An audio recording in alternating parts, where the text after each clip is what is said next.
Hello friends, welcome to my YouTube channel study pointers पर आपका बहुत बहुत स्वागत है। आज हम आपके लिए लेकर आए हैं कंप्यूटर के वो सभी प्रश्न जो अभी तक आरआरबी एनटीपीसी एग्जाम में पूछे गए हैं और आगे भी पूछे जाने की प्रबल संभावना है।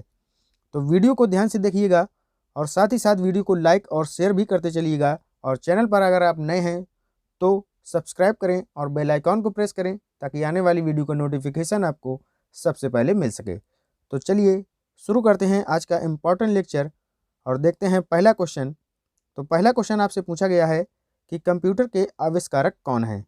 तो यहाँ पर आपको बताना है कि कंप्यूटर के आविष्कारक कौन हैं। तो इसका राइट आंसर हो जाएगा option number B, Charles Babbage. Charles Babbage को कंप्यूटर का पिता कहा जाता है। तो ये इम्पोर्टेंट क्वेश्चन है, कई बार एग्जाम में आया है, आपको याद रखना है। चलते हैं आगे। क्वेश्चन नंबर दूसरा दिया है कि कंप्यूटर का हिंदी नाम क्या है। तो यहाँ पर आपको बताना है कि कंप्यूटर को हिंदी में क्या कहा जाता है। तो चार ऑप्शंस आपके सामने दिए गए हैं। तो इसका राइट आंसर हो जाएगा ऑप्शन नंबर बी, संगणक। इसका आपका राइट आंसर हो जाएगा, यानी कि कंप्यूटर को हिंदी में संगणक कहा जाता है, यानी गणना करने वाला यंत्र। चलते हैं आगे क्वेश्चन नंबर 3 की तरफ। क्वेश्चन नंबर 3 दिया है, कंप्यूटर साक्षरता दिवस कब मनाया जाता है। तो ये मनाया जाता है 2 दिसंबर को, यानी कि ऑप्शन नंबर डी यहाँ पर आपका राइट आंसर हो जाएगा। कंप्यूटर साक्षरता दिवस 2 दिसंबर को मनाया जाता है। अगला क्वेश्चन आपके सामने है, सीपीयू का पूर्ण रूप क्या होता है। तो यहाँ पर आपको बताना है कि सीपीयू का फुल फॉर्म क्या होता है। तो इसका जो राइट आंसर हो जाएगा वो हो जाएगा ऑप्शन नंबर ए, सेंट्रल प्रोसेसिंग यूनिट सीपीयू का फुल फॉर्म होता है। इंपॉर्टेंट क्वेश्चन है, आपको याद रखना है। और सीपीयू को कंप्यूटर का मस्तिष्क भी कहा जाता है, यानी कंप्यूटर का ब्रेन किसे कहा जाता है। तो सीपीयू को कंप्यूटर का ब्रेन कहा जाता है, ये आपको याद रखना है। चलते हैं आगे क्वेश्चन नंबर 5 की तरफ। क्वेश्चन नंबर 5 है, 1 किलोबाइट कितने बाइट के बराबर होता है। तो यहाँ आपसे पूछा गया है कि 1 किलोबाइट कितने बाइट के बराबर होता है। तो इसका राइट आंसर हो जाएगा ऑप्शन नंबर ए, 1024 बाइट, यानी कि 1 KB बराबर आपका होता है 1024 बाइट। याद रखना है आपको, ये कई बार एग्जाम में आ चुका है क्वेश्चन। तो चलते हैं, कुछ आपको यूनिट बता देते हैं कंप्यूटर के जो महत्वपूर्ण यूनिट हैं।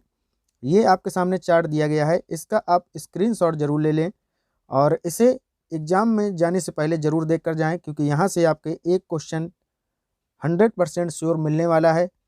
तो यहाँ पर आपको बता देते हैं कि 1 बाइट बराबर होता है 8 बिट, ये आपको याद रख लेना है। 1 किलोबाइट बराबर अगर पूछा जाए तो ये होता है 1024 बाइट के बराबर। 1 MB बराबर होता है 1024 किलोबाइट। 1 GB अगर पूछा जाए तो 1 GB बराबर होता है 1024 मेगाबाइट। तो यहीं तक आपसे ज़्यादातर पूछा जाता है। इसके बाद ये और बड़ी यूनिट हैं। 1 टेराबाइट बराबर होता है 1024 गीगाबाइट और 1 पेटाबाइट बराबर होता है 1024 टेराबाइट। तो ये आपको याद रख लेना है, इम्पॉर्टेंट चार्ट है, आपको इसका स्क्रीनशॉट जरूर ले लेना है। तो चलते हैं आगे अगले क्वेश्चन की तरफ। क्वेश्चन नंबर 6, कंप्यूटर में प्रयुक्त आईसी चिप बनते हैं। तो यहाँ पर आपसे पूछा गया है कि जो आईसी चिप बने होते हैं वो किसके बनते हैं। तो ये बनते हैं आपके सिलिकॉन के, यानी कि ऑप्शन नंबर डी यहाँ पर आपका राइट आंसर हो जाएगा। तो चलते हैं आगे क्वेश्चन नंबर 7 की तरफ। क्वेश्चन नंबर 7 पूछा गया है कि HTTP का पूर्ण रूप होता है। तो यहाँ पर आपको बताना है इसका फुल फॉर्म। तो इसका राइट आंसर हो जाएगा ऑप्शन नंबर ए, हाइपर टेक्स्ट ट्रांसफ़र प्रोटोकॉल, यानी कि ऑप्शन नंबर ए यहाँ पर आपका राइट आंसर हो जाएगा। HTTP का पूरा नाम क्या होता है। तो इसका फुल फॉर्म होता है हाइपर टेक्स्ट ट्रांसफ़र प्रोटोकॉल। चलते हैं क्वेश्चन नंबर 8 की तरफ। क्वेश्चन नंबर 8 दिया है, कंप्यूटर में डेटा किसे कहा जाता है। तो यहाँ पर आपको बताना है कि कंप्यूटर में डेटा किसे कहा जाता है। तो ये कहा जाता है चिन्ह व संख्यात्मक सूचनाओं को, यानी कि ऑप्शन नंबर डी यहाँ पर आपका राइट आंसर हो जाएगा। चिन्ह व संख्यात्मक सूचना को डेटा कहा जाता है, ये आपको याद रखना है। अगला क्वेश्चन है आपके सामने, प्रथम गणना यंत्र है। तो यहाँ पर आपके सामने 4 ऑप्शन दिए गए हैं, आपको बताना है इसका राइट आंसर। पहला ऑप्शन है अबेकस, दूसरा है कैलकुलेटर, तीसरा है घड़ी और चौथा है डिफरेंस इंजन। तो इसका राइट आंसर हो जाएगा अबेकस, यानी कि ऑप्शन नंबर ए यहाँ पर आपका राइट आंसर हो जाएगा। प्रथम गणना यंत्र कौन कहलाता है, अबेकस को कहा जाता है। ठीक है, चलते हैं अगले क्वेश्चन की तरफ। भारत में निर्मित प्रथम कंप्यूटर का नाम क्या है? तो यहाँ पर आपको बताना है कि भारत में निर्मित प्रथम कंप्यूटर का क्या नाम है। तो इसका आंसर हो जाएगा आपका option number A, Aryabhata. Aryabhata यहाँ पर आपका राइट आंसर हो जाएगा। चलते हैं आगे अगले क्वेश्चन की तरफ। सीडी को कॉम्पैक्ट डिस्क के अलावा और क्या कहा जाता है? तो यहाँ पर आपको बताना है कि सीडी को कॉम्पैक्ट डिस्क के अलावा और क्या कहा जाता है। तो इसे कहा जाता है ऑप्टिकल डिस्क, यानी कि ऑप्शन नंबर सी यहाँ पर आपका राइट आंसर हो जाएगा। सीडी को कॉम्पैक्ट डिस्क भी कहा जाता है और ऑप्टिकल डिस्क भी कहा जाता है। ये दोनों बातें आपको याद रखनी है। चलते हैं आगे। क्वेश्चन नंबर 12 दिया है, कंप्यूटर का मुख्य पटल कहलाता है। तो यहाँ पर आपसे पूछा गया है कि कंप्यूटर का मुख्य पटल क्या कहलाता है। तो इसका राइट आंसर हो जाएगा ऑप्शन नंबर ए, मदरबोर्ड। मदरबोर्ड यहाँ पर आपका राइट आंसर हो जाएगा। चलते हैं नेक्स्ट क्वेश्चन की तरफ। निम्नलिखित में से स्टोरेज का सबसे बड़ा यूनिट कौन सा है? तो यहाँ पर आपको बताना है इसका राइट आंसर। तो 4 ऑप्शंस आपके सामने दिए गए हैं। पहला दिया गया है किलोबाइट, दूसरा है टेराबाइट, तीसरा है मेगाबाइट और चौथा है गीगाबाइट।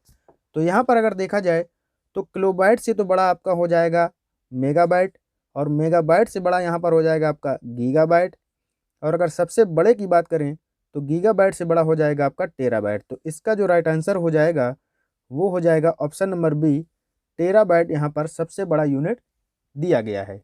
तो इसका राइट आंसर हो जाएगा ऑप्शन नंबर बी। चलते हैं अगले क्वेश्चन की तरफ। अगला क्वेश्चन है, कंप्यूटर मेमोरी की सबसे छोटी इकाई कौन सी है? तो इसका राइट आंसर हो जाएगा ऑप्शन नंबर ए, बिट, यानी कि ऑप्शन नंबर ए, बिट यहाँ पर राइट आंसर हो जाएगा। सबसे छोटी इकाई पूछी गई है तो राइट आंसर हो जाएगा ऑप्शन नंबर ए। अगला क्वेश्चन आपके सामने दिया है, कंप्यूटर में किसी शब्द की लंबाई किस में मापते हैं? तो यहाँ पर आपको बताना है कि कंप्यूटर में जो कोई शब्द दिया होता है तो उसकी लंबाई किस यूनिट में मापी जाती है। तो इसका राइट आंसर हो जाएगा ऑप्शन नंबर बी, यानी कि बिट यहाँ पर इसका राइट आंसर हो जाएगा।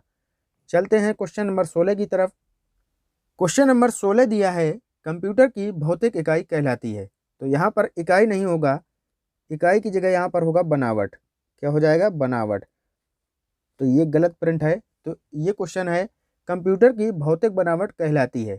तो इसका राइट आंसर हो जाएगा ऑप्शन नंबर बी, कंप्यूटर की भौतिक बनावट क्या कहलाती है? तो ये हार्डवेयर कहलाती है। क्या कहलाती है? हार्डवेयर। अगला क्वेश्चन है आपके सामने, स्टोरेज माध्यम की क्षमता की इकाई है। तो इसका राइट आंसर क्या होगा ये आपको गेस करना है। तो इसका राइट आंसर हो जाएगा ऑप्शन नंबर ए, बाइट यहाँ पर इसका राइट आंसर हो जाएगा। स्टोरेज माध्यम की जो क्षमता की इकाई होती है वो क्या होती है? बाइट होती है। अगला क्वेश्चन है क्वेश्चन नंबर 18, किसी प्रोग्राम में बग क्या होता है? तो यहाँ पर आपसे पूछा गया है कि किसी प्रोग्राम में बग क्या होता है। तो इसका राइट आंसर हो जाएगा ऑप्शन नंबर बी, एरर यहाँ पर आपका राइट आंसर हो जाएगा। बग क्या होता है? तो ये एरर होता है। क्या होता है? एरर होता है। अगला क्वेश्चन है आपके सामने, मेमोरी शब्द किससे संबंधित है? तो यहाँ पर आपके सामने 4 ऑप्शन दिए गए हैं, लॉजिक से, दूसरा है कंट्रोल से, तीसरा ऑप्शन है इनपुट से और चौथा है स्टोरेज से। तो इसका राइट आंसर हो जाएगा ऑप्शन नंबर डी, स्टोरेज से। मेमोरी का संबंध किससे होता है? तो स्टोरेज से होता है। अगला क्वेश्चन है आपके सामने, कंप्यूटर भाषा फोर्ट्रान किस क्षेत्र में उपयोगी है? तो यहाँ पर आपको सही उत्तर का चयन करना है। तो इसका राइट आंसर हो जाएगा ऑप्शन नंबर सी, विज्ञान यहाँ पर आपका राइट आंसर हो जाएगा।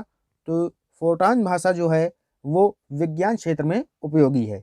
अगला क्वेश्चन है आपके सामने, कंप्यूटर भाषा कोबोल किसके लिए उपयोगी है? तो यहाँ पर आपको बताना है कि ये किसके लिए उपयोगी है। तो इसका जो सही उत्तर हो जाएगा वो हो जाएगा ऑप्शन नंबर ए, व्यावसायिक कार्य। तो कंप्यूटर की जो भाषा है कोबोल वो व्यावसायिक कार्य के लिए उपयोगी होती है। नेक्स्ट क्वेश्चन है आपके सामने क्वेश्चन नंबर 22, प्रोग्राम हेतु सर्वप्रथम विकसित की गई कंप्यूटर भाषा है। तो यहाँ पर आपको बताना है कि प्रोग्राम हेतु सर्वप्रथम कौन सी कंप्यूटर भाषा विकसित की गई थी। तो इसका जो सही उत्तर हो जाएगा वो हो जाएगा ऑप्शन नंबर ए, फोर्ट्रान यहाँ पर आपका राइट आंसर हो जाएगा। चलते हैं आगे अगले क्वेश्चन की तरफ। अगला क्वेश्चन है, कंप्यूटर भाषा जावा के आविष्कारक कौन है? तो ये इंपॉर्टेंट क्वेश्चन है, आपको याद रखना है कंप्यूटर भाषा जावा के आविष्कारक कौन हैं? तो इसका जो सही उत्तर हो जाएगा वो हो जाएगा ऑप्शन नंबर सी, Sun micro system. Sun micro system यहाँ पर आपका राइट आंसर हो जाएगा। नेक्स्ट क्वेश्चन है आपके सामने, भारत में सिलिकॉन वैली कहाँ स्थित है? तो आपको बताना है कि भारत में सिलिकॉन वैली कहाँ स्थित है। तो ये स्थित है बेंगलोर में। ऑप्शन नंबर ए यहाँ पर आपका राइट आंसर हो जाएगा। भारत में सिलिकॉन वैली कहाँ स्थित है? तो ये स्थित है बेंगलोर में। नेक्स्ट क्वेश्चन आपके सामने है, माइक्रोसॉफ्ट कंपनी के संस्थापक हैं। तो यहाँ पर आपके सामने 4 ऑप्शंस दिए गए हैं, सही उत्तर का चयन आपको करना है। तो इसका जो सही उत्तर हो जाएगा वो हो जाएगा option number B, Bill Gates. Microsoft company के संस्थापक कौन है? तो ये हो जाएंगे आपके बिल गेट्स। नेक्स्ट क्वेश्चन है आपके सामने, माइक्रोसॉफ्ट के सह संस्थापक हैं। तो यहाँ पर आपसे घुमाकर क्वेश्चन पूछा गया है। यहाँ पर पूछा गया है माइक्रोसॉफ्ट के सह संस्थापक, अभी आपसे पूछा गया था संस्थापक, तो वहाँ पर आपका राइट आंसर था बिल गेट्स। और अगर पूछा जाए सह संस्थापक कौन है, तो इसका राइट आंसर हो जाएगा पॉल एलन, यानी कि ऑप्शन नंबर ए यहाँ पर आपका राइट आंसर हो जाएगा। अगला क्वेश्चन है आपके सामने, सूचना राजपथ किसे कहा जाता है? तो सूचना राजपथ जो कहा जाता है वो कहा जाता है इंटरनेट को। किसे? इंटरनेट को सूचना राजपथ कहा जाता है। तो ऑप्शन नंबर डी यहाँ पर आपका करेक्ट आंसर हो जाएगा। नेक्स्ट क्वेश्चन है, ईमेल का जन्मदाता किसे माना जाता है? तो ये माना जाता है रे टॉमलिंसन को। किसे माना जाता है? रे टॉमलिंसन को ईमेल का जन्मदाता माना जाता है। अगला क्वेश्चन है, इनमें से कौन ऑपरेटिंग सिस्टम नहीं है? तो यहाँ पर आपको क्वेश्चन ध्यान से पढ़ना है। यहाँ पूछा गया है कौन ऑपरेटिंग सिस्टम नहीं है। तो नहीं को आपको सबसे पहले गोला कर लेना है। तो इसका जो राइट आंसर हो जाएगा वो हो जाएगा माइक्रोसॉफ्ट। ऑप्शन नंबर बी यहाँ पर राइट आंसर हो जाएगा। माइक्रोसॉफ्ट एक ऑपरेटिंग सिस्टम नहीं है, बल्कि ये एक कंपनी है। और यहाँ पर जो 3 ऑप्शन है विंडोज़, तो विंडोज़ जैसे आपकी विंडोज़ 7 है, विंडोज़ 8 है, विंडोज़ एक्सपी, तो ये सभी क्या हैं? ऑपरेटिंग सिस्टम है। लिनक्स भी है, यूनिक्स भी है। तो इसका राइट आंसर हो जाएगा ऑप्शन नंबर बी, माइक्रोसॉफ्ट जो है ये एक ऑपरेटिंग सिस्टम नहीं है। चलते हैं आगे, ट्विटर के संस्थापक कौन है? तो यहाँ पर आपसे पूछा गया है कि ट्विटर के संस्थापक कौन है। तो इसका राइट आंसर हो जाएगा option number C, Evan Williams. Evan Williams जो हैं वो ट्विटर के संस्थापक हैं। अगला क्वेश्चन है आपके सामने, फेसबुक के संस्थापक कौन हैं? तो यहाँ पर आपका राइट आंसर हो जाएगा option number C, Mark Zuckerberg. ये तो बच्चा बच्चा जानता है क्योंकि सभी लोग फेसबुक आईडी चलाते हैं। तो फेसबुक के संस्थापक कौन है? तो मार्क जुकरबर्ग। अगला क्वेश्चन है आपके सामने, क्वेश्चन नंबर 32, फेसबुक की शुरुआत कब हुई थी?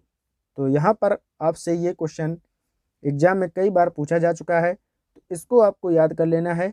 तो फेसबुक की जो शुरुआत हुई थी वो हुई थी 2004 में। कब हुई थी? 2004 में।